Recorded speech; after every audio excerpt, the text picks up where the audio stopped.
Office of Out of School Time, and it is my pleasure to be here this morning to congratulate each of you who are recipients of the My After School DC Awards, which is a new initiative that came out of Mayor Bowser's office. And she's really, her goal is to provide after school for all, universal access. So this was our first cohort, if you will, of grantees focused on offering universal access at identified priority schools. So we want to thank you for your application. We want to congratulate you on your award. Before we get started, I want to, let me first of all give some overviews, and then we'll do some housekeeping. So the OST office was able to provide $3.2 million in additional dollars to help eliminate the gap in access at the identified priority schools. We originally had 29 schools that we identified based upon need. They were in a high need ward. They had a high percentage of students at risk. They had wait lists or demonstrated need for additional services at their school outside of the out of school time services that were already being offered, that were reasonable and that we felt were within the window of being able to clear the wait list with our grants. And they had no known 21st century application or award. And so of those 29 schools that were identified, 21 will be supported by the MADC grants by 22 organizations, which you represent here today. The organizations that are funded represent 16 current or existing grantees out of our office, and then 6 new grantees. 3 of those 6 are charter schools that were able to that are identified priority schools that were able to apply to serve on behalf of their school, because charter schools are nonprofits. So we have 22 grantees serving 21 of our priority schools, just to give you kind of an overview of what we're doing. But before we get started, as I said, I want us to, do some quick housekeeping. If you're not on mute, please do so, as it will help with background noise. And if you have not already, there is a link in the chat, a forms link that you should follow. And you can see a screenshot of that here on this slide, where you're just going to go in and put your name, your organization, your title, and email. That helps us to know who is here today and give you credit, as this is a mandatory orientation for our MADC grant recipients. I'll give everyone just a second to find that. I'm also going to hit record because I would like to be able to share this with anyone who was not able to attend, or you can share it with other folks in your agency.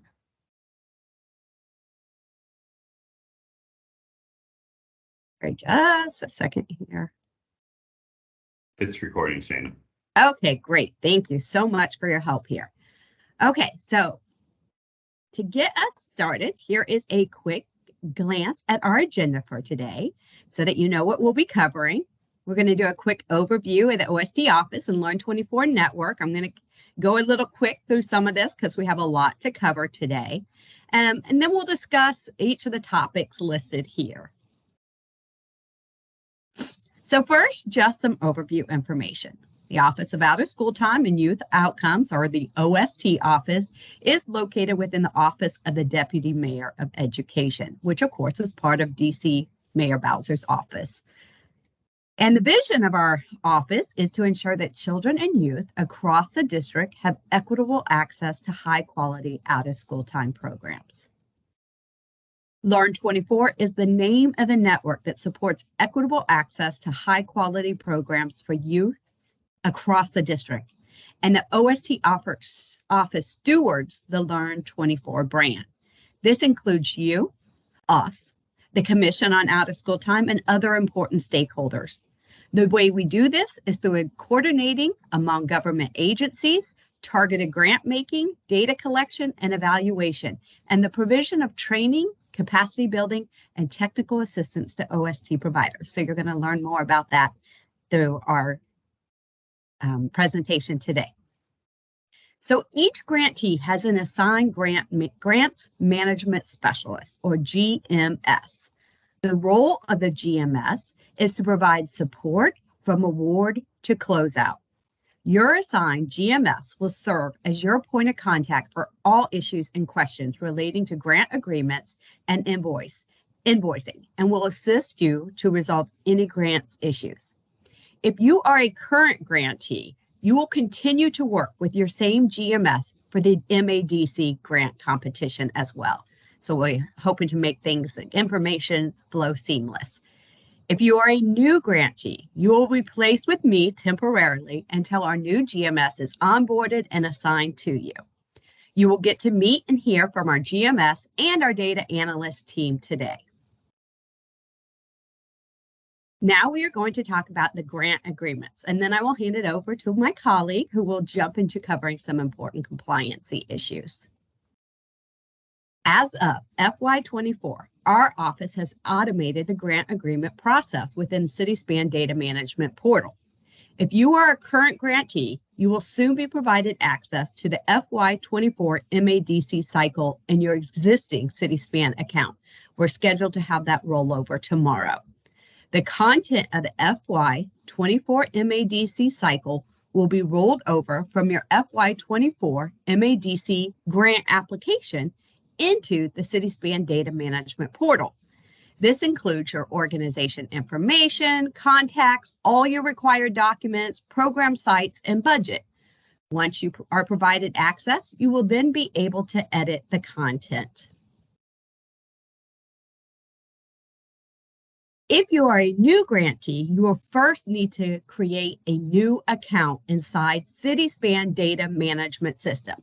So a point of clarification here is that this is a different site than the RFA portal where you applied for the grant. This is the data management system. If you are a new grantee, please send your name, email, and organization to the address listed here, learn24data@dc.gov, so that our data team can initiate the account setup for you. And I recommend doing this if you can before tomorrow's training. Our team will work to try to help you to get that resolved so that you can follow along tomorrow. You can log in and follow along as we walk through the grant agreement process in CitySpan. Note, you can have as many users within CitySpan as you would like. Your organization's users may include signatories who just need to review and approve the grant agreement, as well as those who are responsible for daily data entry and management, from entering your staff, your youth profiles, your attendance, etc. So again, you can have as many users as possible, as that you would like. So just send that information, your name and email address and organization, over to learn24data@dc.gov, so that, and if somebody can drop that email into the chat, so you can grab that and send that email off so that we can get you set up. And one thing I'm just going to note, it is tricky when you go into CitySpan because it's the same homepage, but you're going to pull up either the RFA portal or the data management system based upon the credentials you put in. So you're going to want to either save them, remember how, which one goes with which, but you have to have two separate logins, not the same login credentials, because they're going to take you to a different portal once you log in, okay? All right, so the information rolled over from your MADC, My After School DC grant application, that you will be able to edit inside the FY24 MAD cycle in CitySpan includes contact information. If you have a new contact, you want to update that. Your program site information. For example, if we're not funded for all of the sites or for the number of the youth that you propose to serve, you can make updates, but make sure that it reflects your grant award. If you applied to serve 30 and you were funded to serve 20, you need to reflect 20 in your program sites. Same with the budget. Of course, if you were awarded less than what's requested, we are going to want to adjust that to reflect the amount of the award. Content you will not be able to edit is your program model. OST grantees must provide the same program as stated in the application, the program objectives as outlined in the grant application, and the dosage, which were the number of days and services that you number of days of services that you propose to serve the youth. And then the types of youth. You demonstrated that you would serve a certain percentage at risk, students with special needs, English learners, etc. So that will all be locked. You will not be able to make changes in regards to those areas. I do want to quickly also share with you our rationale for how funding happened. Everyone was really high scoring. We were really fortunate to have top tier applications. And so, of course, then with the goal of my after school DC to provide after school universal access, we really wanted to take a look at those schools. We obtained the latest wait list for the programs, and then based upon that, awarded grantees based upon the number that were needed to close the gap there. So that's where we started. We started with the schools looking at if we could close the gap, if there were enough, say there were proposals to serve 60 youth at a identified priority school, but their wait list now was at 40. We would have funded only at 40. If we could have, we would have served for more, we would have funded more, but we had to make the dollar stretch. We had only over 500 million in requests and only had 3.125 to award. So that's why you may have seen a decrease in what you requested, even in collaboration with the school, because since then, the wait list has adjusted, and we really wanted to make sure that we could fund as many programs to serve as many priority schools and really clear those wait lists that existed and provide universal access. And we are able to do that at 18 of the 21 schools that we are supporting. Again, there were 29 listed, 21 will receive support through MADC, and of those, 18 are slated to clear the wait list, with 3 additional contributing to closing the wait list. So that's where we rolled over the additional funds. So, okay, with that, I want to hand it off to one of our fabulous grants management specialists that you may get to know or already know, and that is Mr. Mark Weinberger, who will walk us through some compliance issues that you should begin working on as soon as possible, and that is our background clearances that are required for your staff and or volunteers. So Mark, over to you. Thank you very much, Shanna. Good morning to everyone. Thank you all for joining, and congratulations on your MADC Grant Award. As Shanna noted, my name is Mark Weinberger. I am a grants management specialist here at the OSD office. Welcome to many of the grantees who I work with currently, and to those who I don't know. I look forward to meeting you all. Maybe we've interacted over background checks in the past. So we're going to dive right into it. First off, general background check guidance. We're going to kind of give an overview today of background check requirements. And the 3 following background checks are required for all grant-funded program sites and for all frontline staff and volunteers that work directly with youth as an OST office grant-funded organization.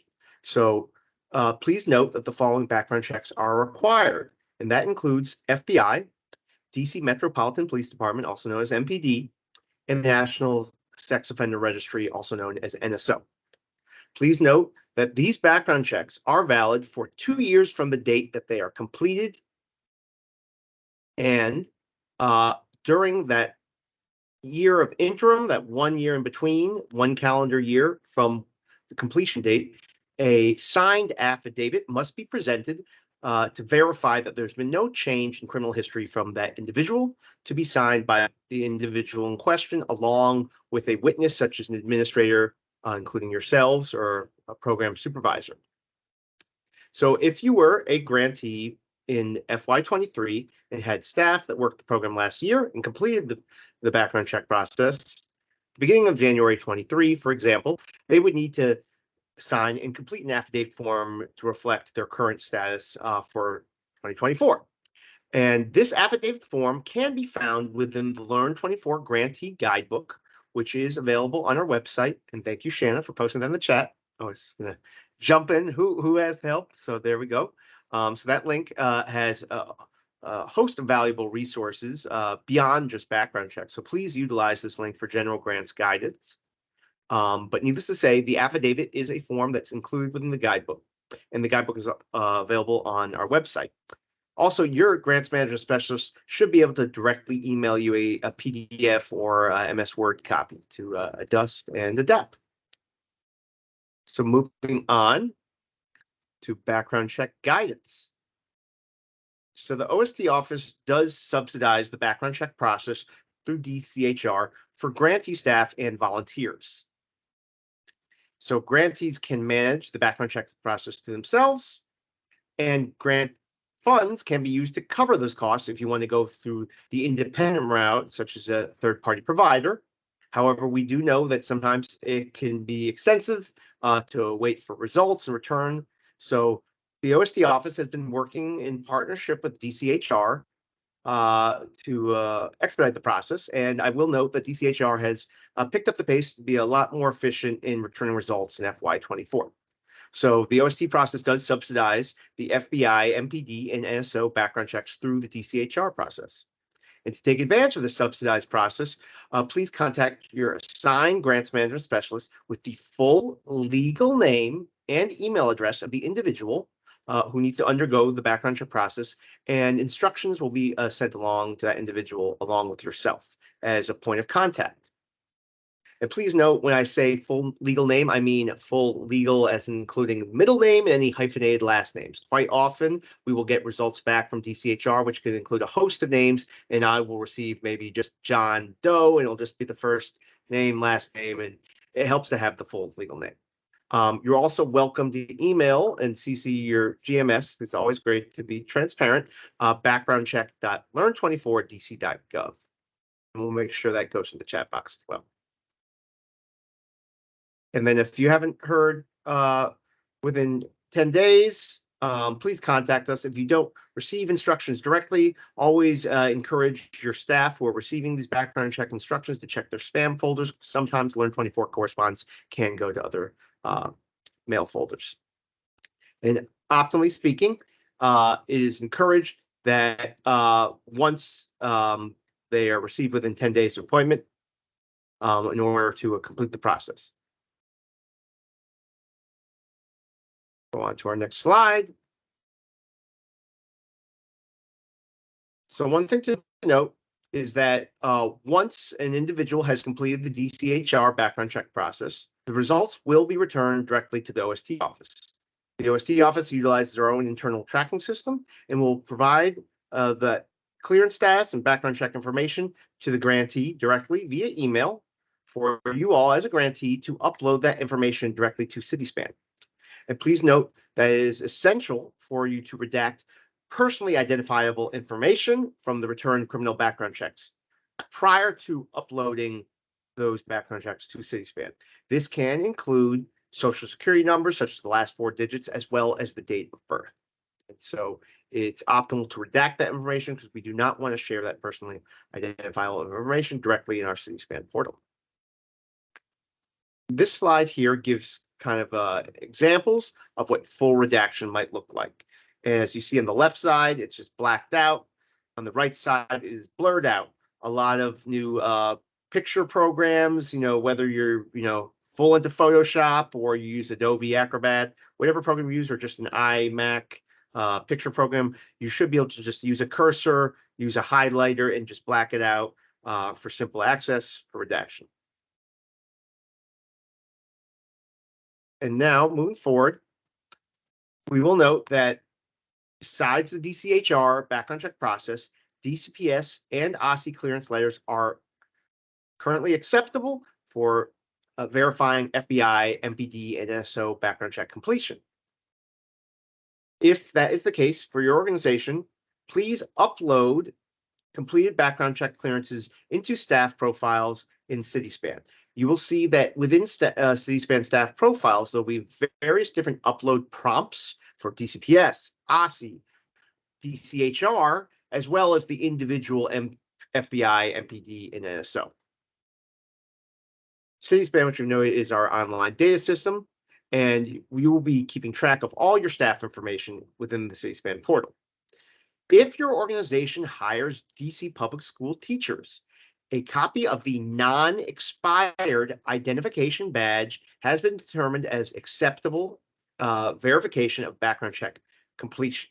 So if that individual is a DCPS teacher and they have their badge, which has their name, their ID, it's a general DCPS ID, DCPS clearance offices determine this is completely valid and verifies the completion of the background check process. Please do not upload applications into CitySpan, such as if they've sent a request or there's a letter, a pending letter. It's optimal just to have the actual background check. So if the individual is a volunteer, or they are a staff member of your organization, but they're working at DCPS because your program is taking place at DCPS, you might receive a verification letter from DCPS clearance office. If that's the case, that can go into the DCPS clearance prompt in CitySpan. Otherwise, as noted, if they are actually employed by DCPS, that non-expired ID badge is fully acceptable. And one-day visitors who come, just intermittently, maybe they've been there once in 6 months or just once every couple months, they're just very briefly present. They are not required to complete the background check process, but they should be under the direct supervision of a staff member who has fully completed the clearance process.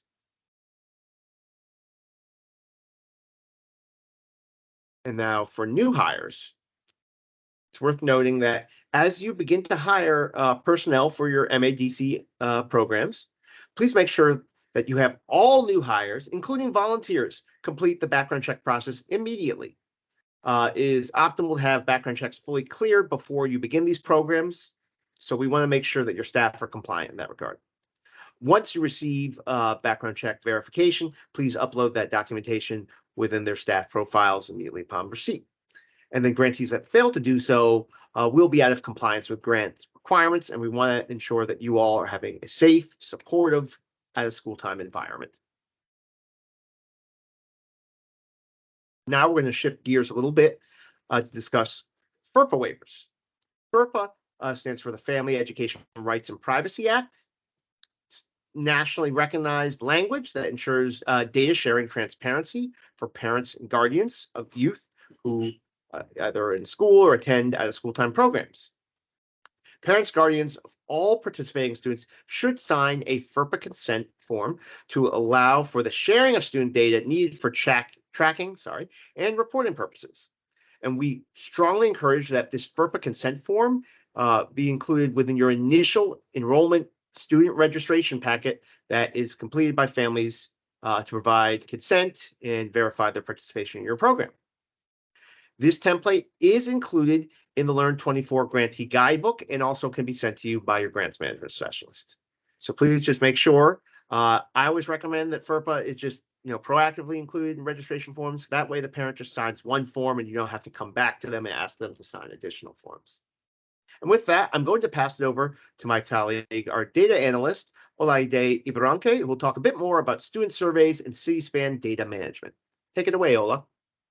Hi, thank you, Mark. Congratulations once again to our grantees. My name is Olaide Ibirunke. Okay, so first, before we jump to CitySpan overview, I want to talk to you a bit about CAY. CAY, which stands for Survey of Academic and Youth Outcomes, Youth Survey. It's a brief survey that all grantees expect for those offering one-on-one services or who are otherwise exempt, such as those who provide mentoring or one-on-one services to students. Must administer to all youth participants who are in the 4th grade or above that do not opt out. CAY asks the student questions about what they think of the program you offer and the potential benefit of attending the program. Um, Grantees must administer COY when within the first 6 weeks. This is typically in the fall, but will be by mid-March for FY24. MADC grantees must then, within the final 4 weeks of programming, please note all information collected through the COI is confidential, and no individual or child or their individual responses will be identified. Participation in the COI is voluntary, like student personal identification information protected by FEPA waiver. A student parent guardian must provide consent before your organization can administer the COI survey. Therefore, we suggest that, as with the FEPA waiver, that you include this consent as part of your enrollment packet. For convenience, we have also included a COI consent template in the LEND 24 grant guidebook. A template of the COI can be found on the LEND 24 grantee guidebook. Biodun, can you help me post that link on the chat? Furthermore, lastly, it's related to COI. Please note that grantees should attempt to administer the survey to no less than 30 participants during the beginning and at the end of the school year surveys. However, if you do not have a minimum of 30 youths participating in fourth grade and above, complete for the number you're serving. The reason this is important, as this captures the student voice, and as such is an essential source of qualitative data demonstrating program outcomes. A summary report will be generated by our office, the OSC office, and shared with you after the completion of each report, so that you can use this data to build on strengths and adjust as needed. We will be providing an overview of how to administer COI during our upcoming trainings. Now, I will pass it to my colleague, the data analyst, Biodun Oluwole. Take it away. Yeah, good afternoon, everybody, and congratulations to everyone, all the grantees here. My name is Biodun Oluwole. I work as the data team, the OST office. So I'll be going through the data management. So the purpose of this data management is to ensure we practice collect, keep, and use data securely and efficiently. This is for the purpose of maintaining compliance for the data management. Now, for the other one, we have the Cityspan data management, which we have the website, Link 24 Cityspan database. You can go into the website and learn more about that. Now we have the tracking important grant information, which consists of organization information, site profile, staff information, student profile for youth participant, daily attendance. Then we also have the store important document, which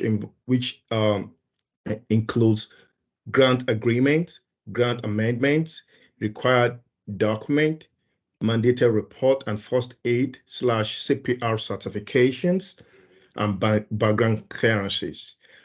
This is for us to provide early link from the RFA site where you can apply the grants.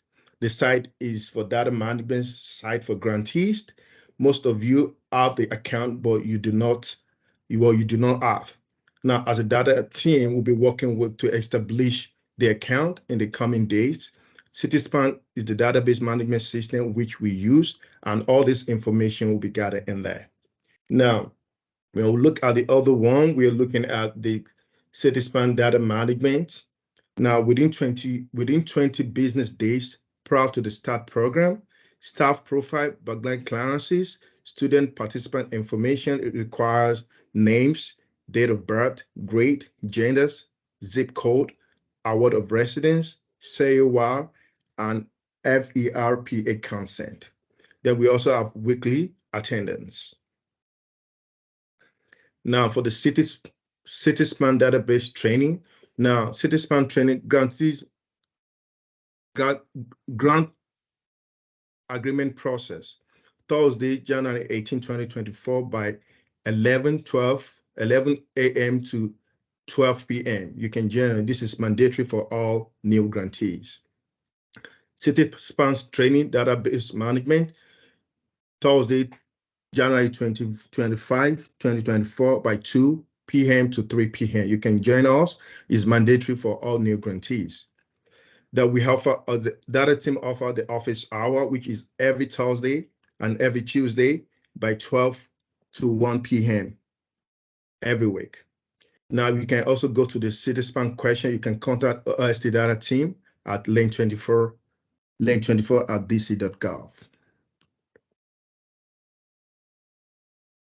So I will pass it to the next slide. Dr. Up. Good morning, everyone. I'm Dr. Howard Hope. I am a part of the Grants Management Specialist team. Welcome and congratulations to each of you. I will be sharing with you this morning on compliance as well. OST insurance requirements were included in the RFA and will also be included in the My After School DC grant agreement. The OST office collaborates with the Office of Risk Management, or ORM, to determine program-specific coverage requirements. For any new grantees, the OST office will reach out to your organization point of contact to discuss insurance requirements. Please do not contact ORM directly. Your certificates of insurance or COI must be provided to the OST office prior to the execution of any grant agreement and before any services can be rendered. If your insurance has already been approved by OST for the OST office from another FY24, grant competition and is current, you are okay and everything would be fine for your organization. Please note, however, if your insurance is coming up for renewal, it will need to be renewed before the end of the grant period. If you have any questions regarding insurance requirements, reach out to me directly at the email address that's on the slide, howard.hope, and always have the number 1 there, howard.hope1@dc.gov. For new grantees, there are some steps that need to be taken to have your certificate of insurance approved by the ORM, or Office of Risk Management, which must be completed prior to your MADC grant agreement being fully executed.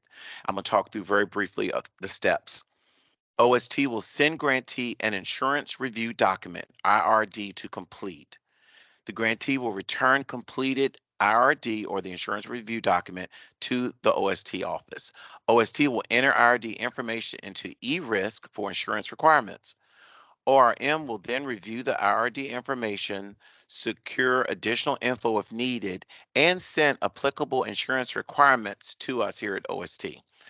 OST will send grantee applicable insurance requirements listed by ORM. The grantee will use insurance requirements sent by ORM to secure their certificate of insurance with their specific insurance broker. Grantee will submit completed COI to OST. OST will then submit the completed COI and applicable policies to ORM for compliance review. ORM will advise the OST grantee's COI compliance status. If compliant, the insurance process is complete for the grantee. If non-compliant, OST will work with the grantee to secure additional updated information to meet compliance. The next screen. If there are no program changes, OST will request a copy of current COI to ensure all policies have not expired. If policies have expired, grantee will secure updated policies for COI. Grantee will submit current COIs, or the certificate of insurance, to OST for the Office of Risk Management's compliancy review. If there are program changes, grantee must submit a copy of current COI to OST. OST will submit COI and program narrative to ORM for compliance review. ORM will review the documents, secure additional info if needed, and send applicable insurance requirements to OST. OST will send grantee applicable insurance requirements listed by ORM. Grantee will use insurance requirements sent by ORM to secure an updated certificate of insurance, or COI, with their insurance broker. Grantee will submit completed COI to OST. OST will submit the completed COI and applicable policies to ORM for compliance review. ORM will advise OST grantees COI compliance status. If compliant, the insurance process is complete for the grantee. If non-compliant, OST will work with grantees to secure additional updated information to meet compliance.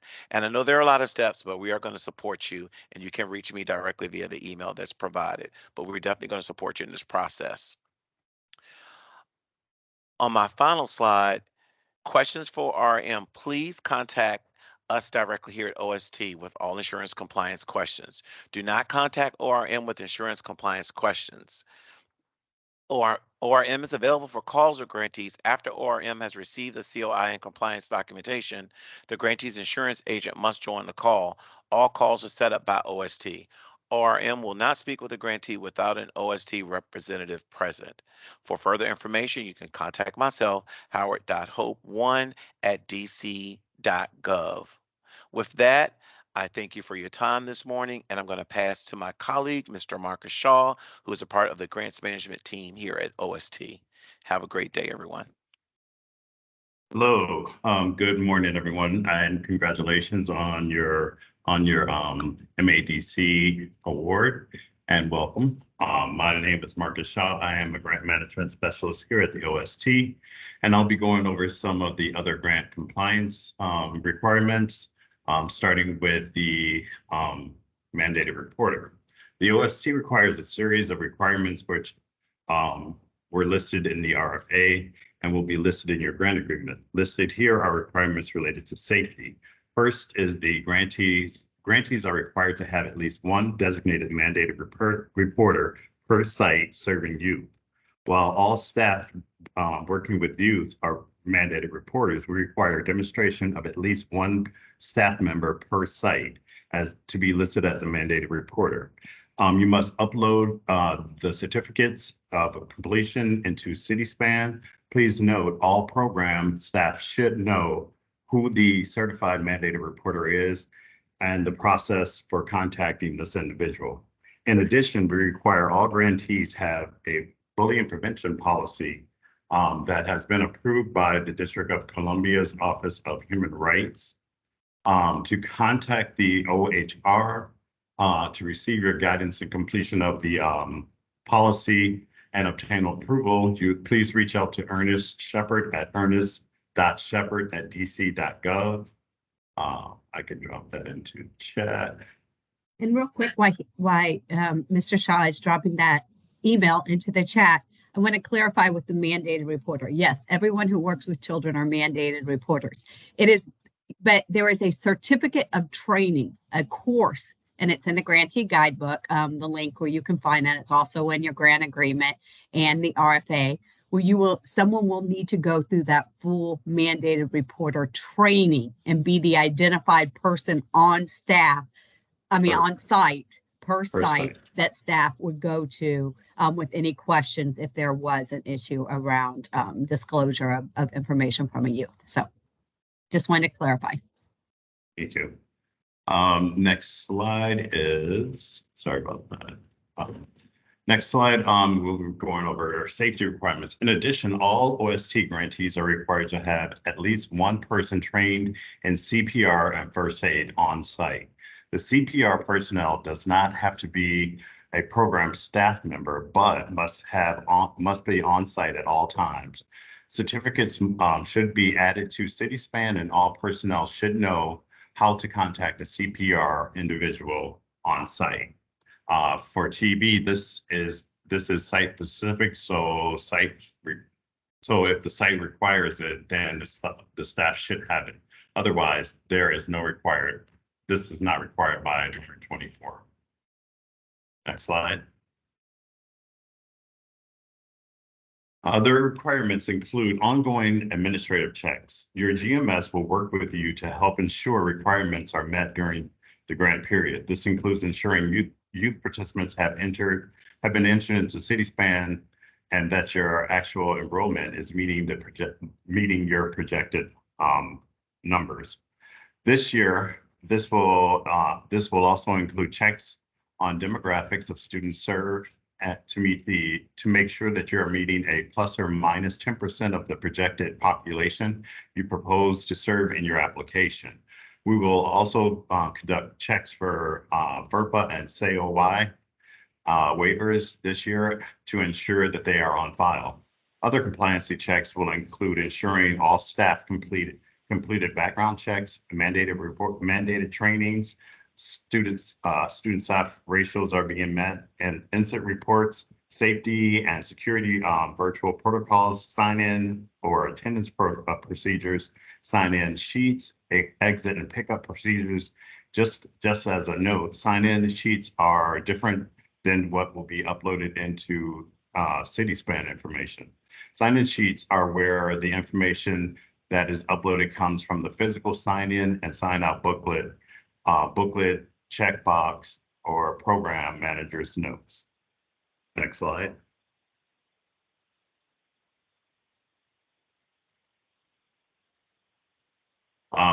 It goes without saying that grantees should provide access either virtually or in person to all required documents and programming components upon request. As needed, site visits will be conducted to monitor compliance programming, fiscal and administrative requirements. During site visits, grantees should provide access to files, policies, plans, processes, protocols, reports, credentials, participants, staff, facilities, and on-site community partners. Fiscal and organizational records will also be included. Next one. A full list of compliance requirements can be found on the Learn 24 guidebook, which is linked here, but can also be found on Learn 24 website. If you go to the grantee page, a grant manager recorder binder, a grant management record binder or electronic folder which clearly labels the file is best practice to manage grants and can assist with site visits. The binder should contain the requirements listed in the slide, including those mentioned before. And now I'll like to hand over to my colleague, Ms. Karita Green, another GMS team member, to provide guidance on grant reporting.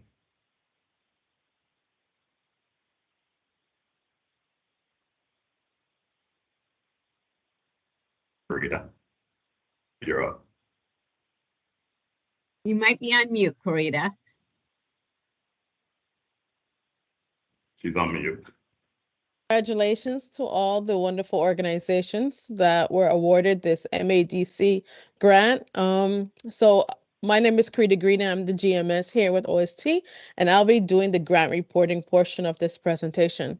So for FY 24 OST program reports, there are 4 quarterly reports that our grantees have to submit. For program reports for school year programming, quarter 1, that program report was due between November 6, 2023 to December 1, 2023. And then quarter 2 is due between January 29th, 2024 and February 23rd, 2024. For the MADC program launch, that will be launched on Monday, January 29th. 2024 through Friday, February 16th, 2024. Those program reports, the third program report will begin, that time span will begin between April 8th, 2024, and the last due date for quarter 3 report will be May 3rd, 2024. And for the fourth quarter report, program report, the due dates range between June 17, 2024 to July 12th, which will be the last day, 2024. Karita, I'm going to jump in real quick. Yes, Go for ahead. some clarification. We want you to see here, because this is a continuation opportunity where next year you will be serving a full year, how we typically report across 4 quarters. So in a full school year, grantees would normally submit 4 quarterly program progress reports, which you would do in FY25. As seen here, the quarters are aligned with DCPS academic quarters, and reports are due within 4 weeks following the end of each DCPS academic quarter. DCPS quarter 2 ends in a couple weeks, so of course you will not be responsible for this report, nor are you responsible for quarter 1. OST Office expects that MADC grantees will launch their programming, as seen here, anytime between Monday, January 29th and February 16th. Therefore, the first progress report that you will be responsible for completing will be at the end of quarter 3. And quarter 3 ends Friday, April 5th, and we will begin accepting the program reports as of Monday, April 8th. And you'll have the 4 weeks through May 3rd to submit, and then the same for quarter 4. So just wanted to clarify that.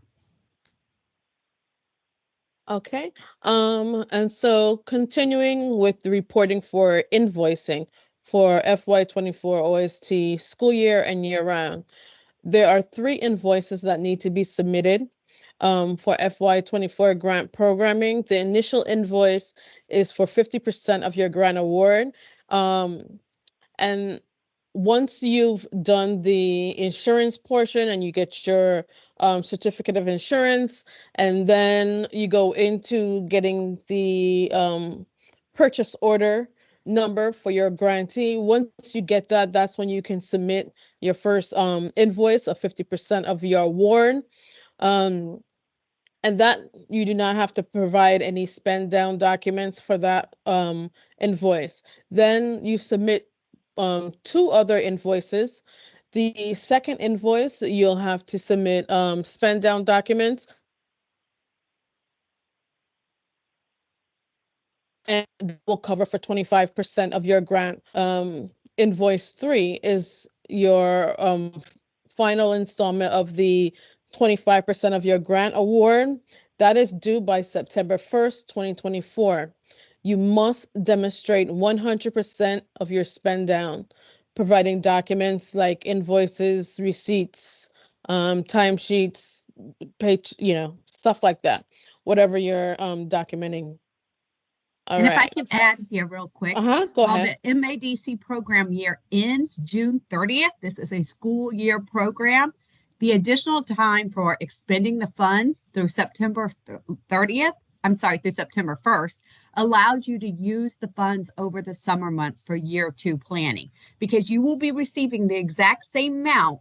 If you receive a $100,000 award this year for only half the year, you're going to get $100,000 for the full year next year. Your budget was based upon a full year, so we are allowing you to carry those funds across the summer for planning purposes, purchasing supplies, materials, equipment, anything that you would need, trainings across the summer months, so that you can use those additional months to spend down year 1 of funds.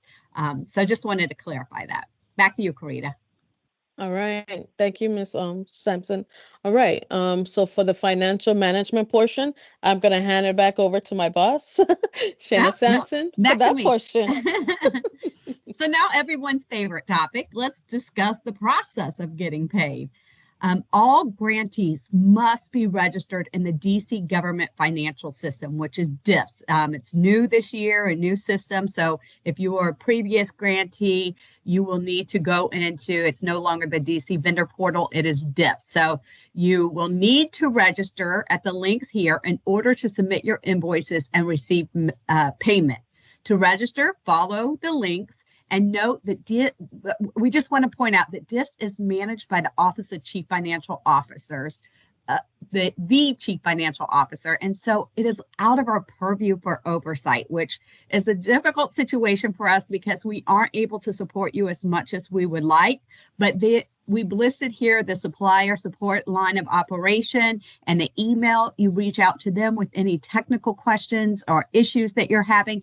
But we do recommend you always copy your grants management specialist.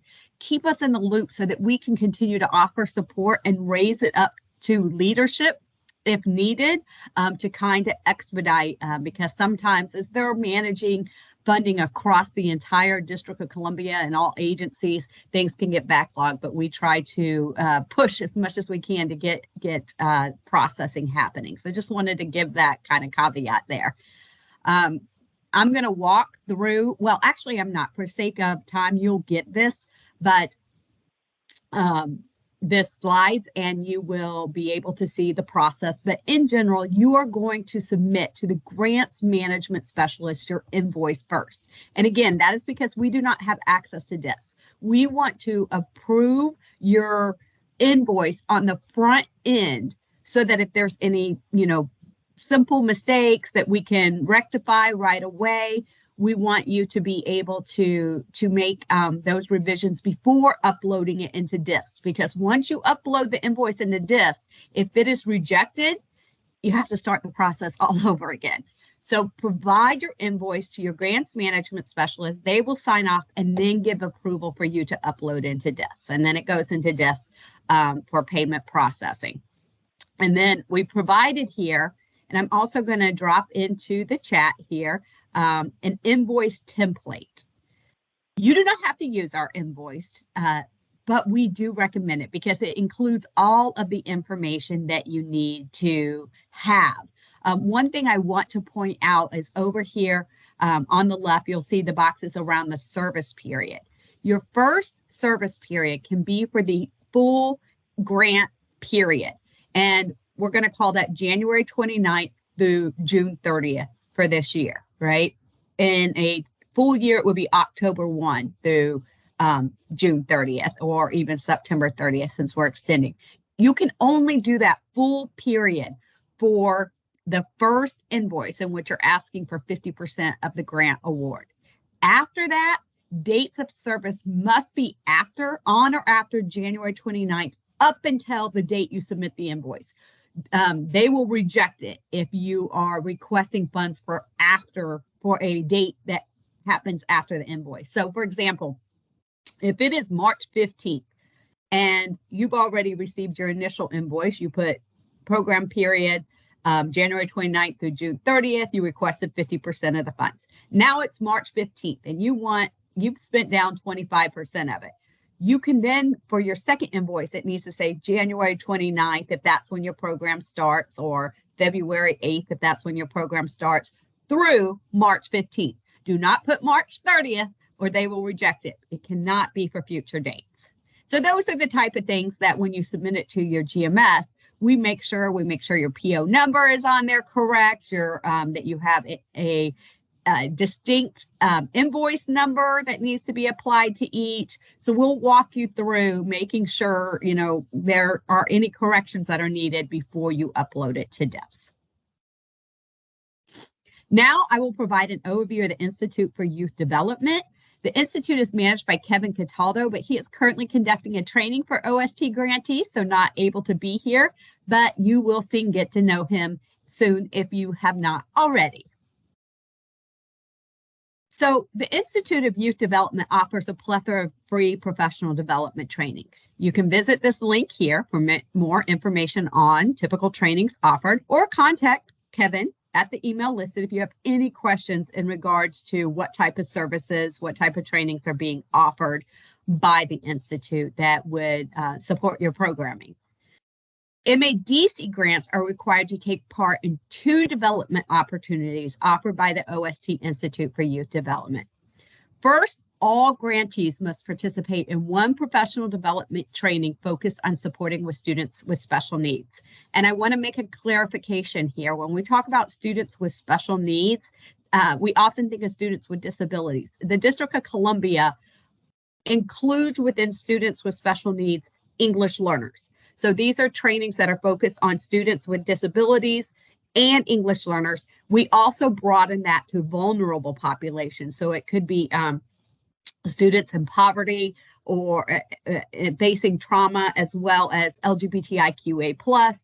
So as we release our newsletters regularly and our all grantees emails that you will receive, we are going to indicate wherever it's would meet the requirement, any training that would meet that requirement. So it is very clear for you. As you will see on Eventbrite, I believe I have that link in this, but all of our trainings, you can go into Eventbrite and click and just search Learn 24. We'll also include on there if it meets the requirements for this required training. And it's just 1 training each year.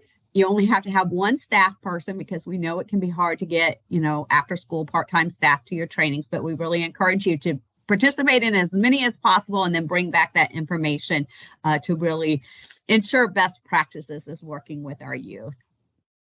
These are offered throughout the year. And again, you will receive more information in coming weeks on the trainings that are being offered, such as the one that Kevin is conducting today. Next, grantees are required to participate in a citywide effort to build a quality out-of-school time provider system by participating in the program quality and intervention.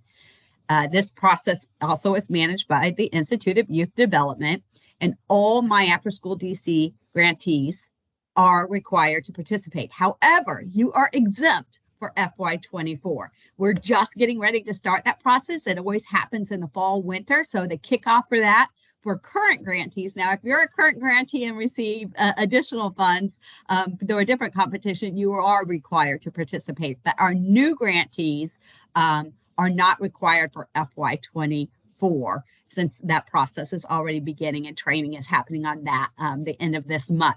But in FY25, you will be required, and the PQI process for FY25 includes participation in the PQA, which is a day-long training, and a requirement to complete a commitment of approximately 16 hours for a self-assessment during the school year. So again, that's for FY25 for new grantees. Existing grantees are already required to do that as part of their FY24 grant competitions.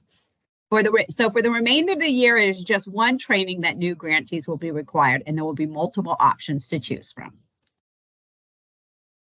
The Institute will also be scheduling site visits with all grantees. Site visits allow us to observe your program in person and should take place during regular programming, not during special performances. We want to see, what your programming looks like, and we will be following up to provide information for those site visits. So just know that that does happen. And we also do both virtual and in-person checks of documents, as mentioned earlier, that are required for compliancy. Now, I just want to quickly hit on some communication points. At the OST office, communication collaboration with our grantees is an essential component. And so we want to share some of the ways that we work to stay connected with you. But before we jump into this last topic, just a reminder, if you have not already done so, I'm going to ask one of the team members to please drop in the forms link in the chat to enter your information so we can give you credit for attending this mandatory orientation. Again, that's how we're taking attendance. So if we can drop that in the chat. Now, please be aware that Learn24 office hours are offered monthly. These are virtual meetings that are optional for our grantees. They are conducted on the second Thursday of each month from 2 to 3 p.m. with the grantees on specified topics and allow you the opportunity to bring forth any questions or concerns that you have. So those, again, are just open office hours once a month. Invitations are sent to organizations, point of contacts through your GMS, as well as through all grantees' emails that come out monthly. Any member of your organization can attend those open trainings. So when the topics come out, you may say, hey, this is one that my data person really needs to attend, but they may not need to attend the next one, for example. We also send a Learn24 newsletter out monthly to over 15,000 DC stakeholders in the out-of-school time arena. Via the Learn24 newsletter, you can learn about important OST information, funding opportunities, professional development, and more. If you have job openings or upcoming events that you would like to share, please send your information to your GMS, and we will be sure to capture it in an upcoming newsletter. You can also learn about other OST programs serving the district as we highlight a different grantee each issue. In addition to the Learn24 newsletter, we send out monthly an all grantees email. That doesn't go to 15,000 folks. It just goes to our grantees. And that's going to be specific grant information. Both come from the Learn24 DC email. So the Learn24 newsletter, that's a very broad, goes to the whole landscape in DC. And then the all grantees email monthly that's going to provide reminders of different compliancy issues coming up, different events, etc. So you are Learn 24 ambassador. So we just want you to know that we are proud to have you such committed partners and individuals working to enhance the lives of youth in DC. And we ask you to use the Learn 24 logo as brand ambassadors. We ask you to please update your website with our logo wherever you discuss program services or funding services for your MADC grant. Grantees may also use the Learn 24 logo on program materials during the grant period. The articles are listed here that you can use it on, and those that we ask you not to use the logo on.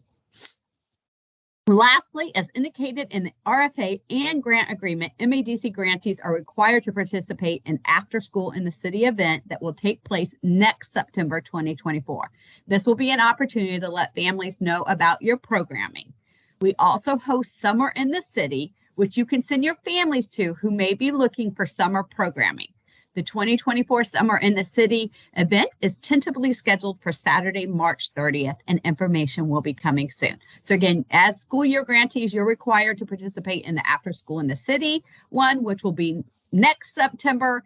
But we do encourage you to send families looking for summer programming to Summer in the City. And we encourage you to come out and, network. We have an email for general inquiries, which is learn24@dc.gov. However, your best bet is to reach out to your grant management specialist, as we are always here to support you. So you can see the contact information here. We also have our wonderful institute and data analyst team contacts here. And you are going to receive this slide as well as a copy of the grantee guidebook and the invoice template that we dropped. So you will have all of this information. And as a last reminder, you have an upcoming training tomorrow in which we'll walk through the grant agreement process in CitySpan. And then there will be another training on database management that will happen next Thursday that we would like all of our new grantees, if you're a brand new grantee with our office, to attend. If you just need a refresher, you also can attend. So you will receive these links as well as the information. We just want to thank all of you again. Congratulations. I know that's a lot of information. That's why we're here to answer questions, and you'll receive lots of reminders and support throughout the process. But this is just a very high level overview of all the details. So again, thank you all very much. Thank you for bearing with me as we're a couple minutes over, and we look forward to seeing our new grantees online tomorrow. If you do have any questions, I will stay on. We want to allow everyone else to go about their day. So if you would like to stay, please do stay and pose your questions now. Otherwise, we will see you at another time.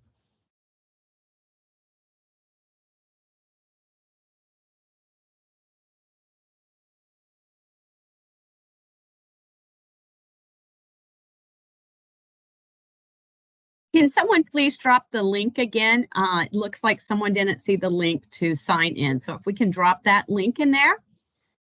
If you have not already signed in, you're going to follow the forms link and sign in, please.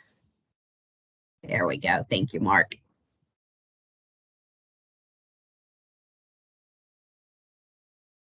This is Clifton. Can I ask a quick question? Yes, of course, Clifton. Congratulations. Oh, thank you. Excited. I was just wondering, maybe this would be on the call for tomorrow, but I was wondering, because we can get started really quickly. But I was just wondering, will we have to wait for a new PO number and things like that? Because we got everything already in place as we're a current grantee. Yes, great question. You will have to wait for another PO because this is a different grant competition. However, you already have your certificate of insurance on file with us, which that delay will not be in place for this competition. Once you have access to, as I said, it should be tomorrow, the MADC is available in when you log into your data management system, and you will click on the cycle that says MADC, and we'll walk through that tomorrow. You'll be able to update your grant agreement. As soon as your grant agreement is executed, that's when we enter the requisition into, and that the details, that's the slide. I didn't go into a lot of detail for time, but that's the process where we then enter the requisition. We can't enter a requisition without an executed grant agreement. So enter that let's get that executed. We'll enter the requisition, and then the PO number is to be issued within. It typically takes them about 2 weeks. So we will work to get these processed as fast as possible. Okay. All right. Hey, welcome. How are you? Okay, I have a You smiling question today? in the chat that I'm gonna respond to real Sit. quick. It says, Is Kara here today? I'm sorry, if you can go on Is mute Kara here if you're today? not speaking. No. Thank you, Dietrich. Okay, if we are restricting programs to a specific school, is it required to attend summer in the city? No, there is no requirement to attend summer in the city. If that was incorrectly communicated, my apologies. You are required to attend after school in the city next fall. So you won't have to worry about that until next September, and you'll receive pending continuation grants. It is intended that these will roll over into FY25 and FY26 pending funding. We do anticipate that we will be fully funded as this is a mayoral initiative, and then this will continue. So for FY25, you will attend after school in the city in September. Because you do not offer summer programming, you are not required to attend summer in the city. But you're welcome to come out and network and meet other folks and families, and to send your families who are looking for programming. Okay, did someone else have their hand up, or maybe that was the question? No, there is a different link for tomorrow. We will send that out.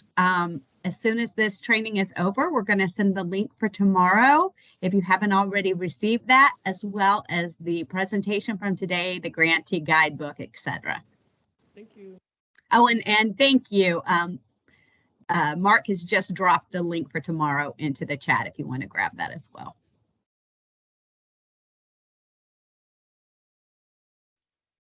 There are any other questions, please feel free to come off chat. I'm sorry, come off mute. Yes, Kimberly. I got a question. Yes. Hey there, Shanna. It's Kimberly from Hi. Higher Achievement. Hi there. Just a question about just the timing of this grant and I guess just what we're expected to have completed by the end of the program year. Because Higher Achievement, we're already in place, of course, but we're expanding our programming to include a new population, which we're really excited to have this funding to support with.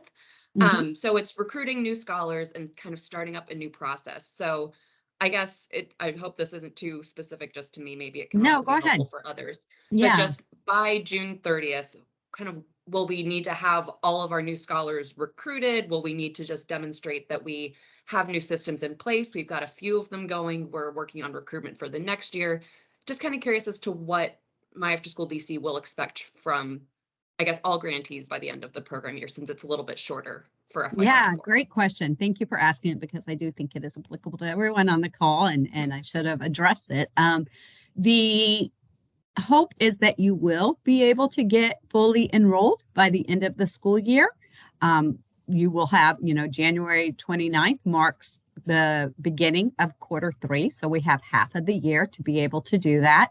However, we understand that it is a shorter period. So we just encourage you to do your best to get fully enrolled, get your systems in place, as you indicated, and then use the summer to continue that planning process, so that if you haven't, if you need to strengthen your program, you need to recruit additional students, you'll be able to be geared up for a full program next year. But our hope is that you do try to meet the number of youth that were proposed to be served in this year as closely as possible.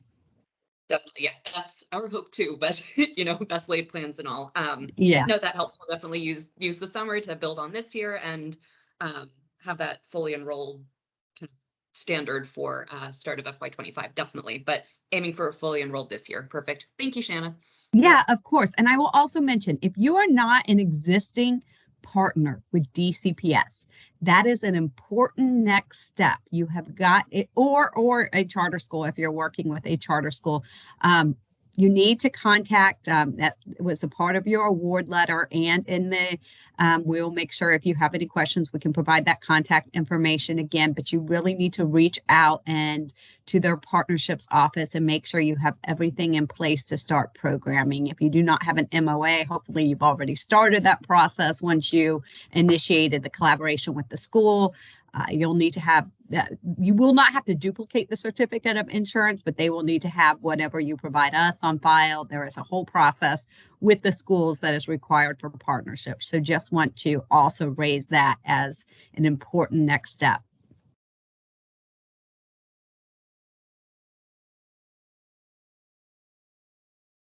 Any other questions?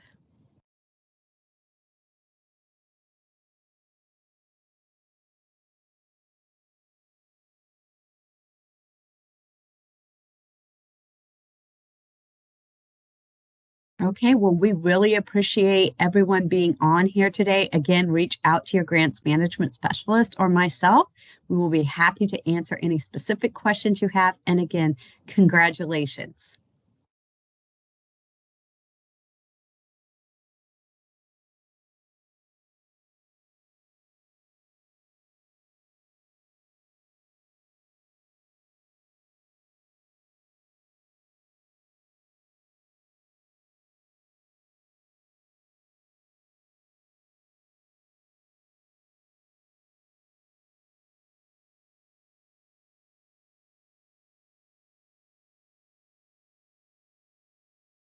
Okay, team, I'm signing off.